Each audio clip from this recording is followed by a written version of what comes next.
ഇവിടെ വേറൊരു കാര്യം നമ്മൾ ചിന്തിക്കേണ്ടത്, ഇപ്പം നമ്മൾ പൊതുവേ പറഞ്ഞ നിങ്ങളെടുത്ത എക്സാമ്പിൾസ് എല്ലാം ജനറൽ അല്ലെങ്കിൽ GK എന്ന് പറയപ്പെടുന്ന സബ്ജക്റ്റുകളിൽ നിന്നാണ്. ഈ മാത്സിലും ഇംഗ്ലീഷിലും മലയാളത്തിലും ഇതേ മാറ്റമുണ്ടോ എന്ന് പൊതുവേ നമ്മൾ അതിനെക്കുറിച്ച് കാര്യമായിട്ട് ബന്ധപ്പെടില്ല, അല്ലെങ്കിൽ അതിന് ഇമ്പോർട്ടൻസ് കൊടുക്കില്ല. പക്ഷെ അതിൽ നിന്ന് വരുന്ന മാർക്ക് ഓൾമോസ്റ്റ് പരീക്ഷയുടെ പകുതിയോളമാണ്. അവിടെ ഉണ്ടോ ഈ ചേഞ്ച്, അല്ലെങ്കിൽ എന്താണ് ആ ചേഞ്ച് എന്ന് നമുക്കൊന്ന് പറയണം. ആണ് ഞാനിപ്പം നേരത്തെ അനന്തൻ സാറ് പറഞ്ഞ ഒരു കാര്യത്തിൽ നിന്ന് പിടിച്ചു തുടങ്ങാം.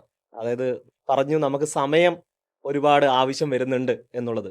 അപ്പോൾ ഈ സമയം ലാഭിക്കാനുള്ള ഒരു ഏരിയ കൂടിയാണ് നമുക്ക് ഈ മാത്സ്, ഇംഗ്ലീഷ്, മലയാളം എന്ന് പറയുന്നത്. അതിൽ ഒരു ചേഞ്ച് വരുന്നുണ്ട്, അതിലേക്ക് ഞാൻ വരാം. അതായത് ഈ ഭാഗം നമുക്ക് നോക്കുകയാണെങ്കിൽ ഓൾമോസ്റ്റ് സ്റ്റാറ്റിക് ആയിട്ടുള്ളൊരു ഏരിയ ആണ്. അതായത് നമുക്ക് തന്നിരിക്കുന്ന സിലബസിൽ തന്നിരിക്കുന്ന ഒരു 10-25ഓളം ടോപ്പിക്കുകൾ ഉണ്ട്. ഈ ഒരു ഭാഗത്ത് നിന്ന് മാത്രമാണ് ക്വസ്റ്റ്യൻസ് വരുന്നത്.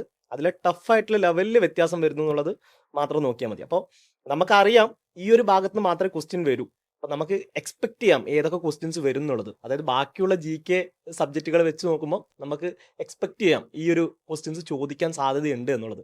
അത് നോക്കി പഠിച്ചു കഴിഞ്ഞാൽ നമുക്ക് മുഴുവൻ മാർക്കും സ്കോർ ചെയ്യാൻ പറ്റുന്ന ഒരു ഭാഗമാണ്. അങ്ങനെ പഠിച്ചു കഴിഞ്ഞാൽ സമയം ലാഭിക്കാൻ പറ്റുന്നൊരു ഏരിയയും കൂടിയാണ്. അപ്പൊ ഞാൻ നേരത്തെ തുടക്കത്തിൽ പറഞ്ഞ പോലെ നമ്മളൊരു ക്വസ്റ്റ്യന്റെ ചേഞ്ച് പറഞ്ഞിട്ടുണ്ട്. അപ്പൊ ക്വസ്റ്റ്യന്റെ ചേഞ്ച് നമ്മൾ അഡ്രസ് ചെയ്യുന്ന സമയത്ത് എനിക്കൊന്ന് ഈ ഫയർമാൻ ഡ്രൈവറിന്റെ ഒരു എക്സാം ഇപ്പോൾ റീസെന്റ് ആയിട്ട് നടന്നിട്ടുണ്ടായിരുന്നു. ആ സമയത്ത് ഒരു ക്വസ്റ്റ്യൻ വന്നു, 1/1 × 2 പ്ലസ് 1/2 × 3 1/3 × 4 എന്ന് പറഞ്ഞൊരു സീരീസ് പോലെ ഒരു ക്വസ്റ്റ്യൻ വന്നു. ഞാനത് മാരത്തൺ സമയത്ത് കുട്ടികൾക്ക് പഠിപ്പിച്ചു കൊടുത്തിട്ടുണ്ടായിരുന്നു. അന്നും നന്നായിട്ട് ചെയ്തുകൊണ്ടിരുന്ന കുട്ടികൾ ഈ ഒരു ടൈപ്പ് ക്വസ്റ്റ്യൻ ഒക്കെ വന്നപ്പോഴത്തേക്ക് കുറച്ച് സ്റ്റെക്കായി, തെറ്റുത്തരം പറയാൻ വേണ്ടിയിട്ട് തുടങ്ങി. അതെ, അതാണ് ഞാൻ അതുവരെ ഒരു 60ഓളം ക്വസ്റ്റ്യൻസ് പഠിപ്പിച്ചതിൽ 61ാമത്തെ ക്വസ്റ്റ്യൻ ആയിട്ട് ഇട്ടൊരു ക്വസ്റ്റ്യൻ ആയിരുന്നത്.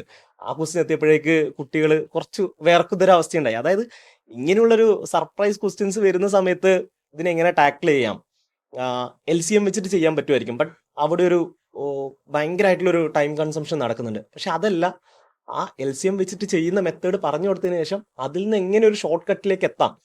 അപ്പോൾ നാളെ കുട്ടികൾക്ക് ഈ ഒരു ക്ലാസ് കഴിഞ്ഞിട്ട് അടുത്തൊരു എക്സാമിലേക്ക് പോകുമ്പോഴും ഇതുപോലൊരു ഷോർട്ട് കട്ട് അവർക്ക് ഉണ്ടാക്കാൻ വേണ്ടിയിട്ട് പറ്റണം. അല്ലെങ്കിൽ ഷോർട്ട് കട്ട് കിട്ടുന്നില്ലെങ്കിൽ ഈ ഒരു ക്വസ്റ്റ്യൻ ചെയ്യാൻ വേണ്ടിയിട്ട് പറ്റണം. ആ ഒരു രീതിയിലേക്ക് നമ്മളെ പഠനം മാറേണ്ടതുണ്ട്.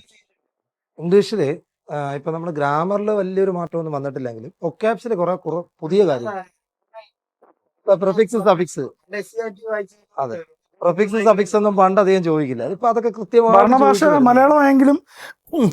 ഭരണഭാഷ മലയാളമായെങ്കിലും ഉദ്യോഗാർത്ഥികളുടെ വേർഡ് പവർ ഇംഗ്ലീഷിൽ ഡിമാൻഡ് ചെയ്യുന്നുണ്ട്. തീർച്ചയായിട്ടും